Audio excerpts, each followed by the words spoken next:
The Boston Celtics signing Luka Garza was not on my bingo card. I'm gonna be quite honest, and it's nothing wrong with it. Okay, I actually like it. He's kind of the perfect Luke Cornett replacement, and watch them get the bang out of their buck for this one.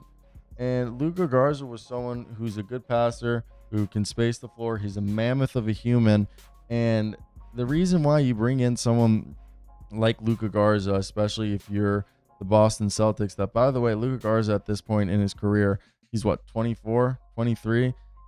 And I know some people are going to be like, oh, he's not the most nimble or the most agile players. He was born 98, so what, he's 27 down. Returns 27 this year, so he's 26. I did not realize Luka Garza was that much older than I remember. Either way, he's still someone that I think similar to Luke Cornett is just been buried behind players on depth charts, and that's why he hasn't gotten his opportunity. And after spending 3 seasons in Minnesota, 1 year in Detroit, I forgot about that stint in Detroit, and that's where in Detroit where you guys most minutes, averaging 6 and 3. And another thing I'd like to say is that Mr. Luka Garza is an absolute animal when it comes to his per 36. You guys ready to hear a guy who has a great per 36?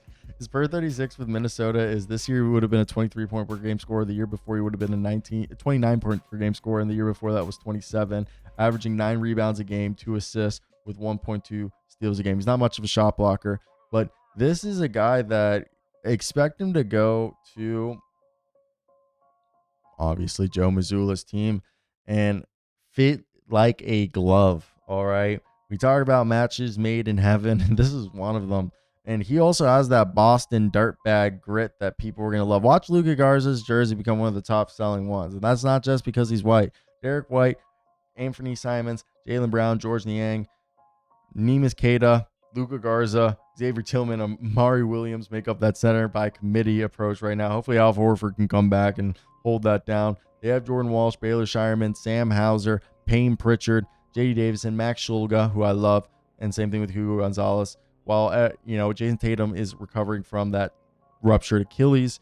You have Torrey Craig, who wants to come back. Al Horford seems like he's either going to play for the Celtics or Knicks. I hope he comes back to the Celtics because he would be a great fit there. So, to me, the big thing I want to hear from you guys is if you're a fan of the Celtics, what do you guys think of this pickup? And if you guys agree with me, I think it's one of those deals where people are going to look at it and act like it shouldn't have happened, or it isn't going to be a good deal that helps raise this team ceiling. But I actually want to be quite honest that I think it's going to be a deal that we look back and people are going to be surprised that Boston got him for such a cheap deal, as he's just the type of player who's going to be a solid contributor for the Boston Celtics, and they're going to get a bargain off of it.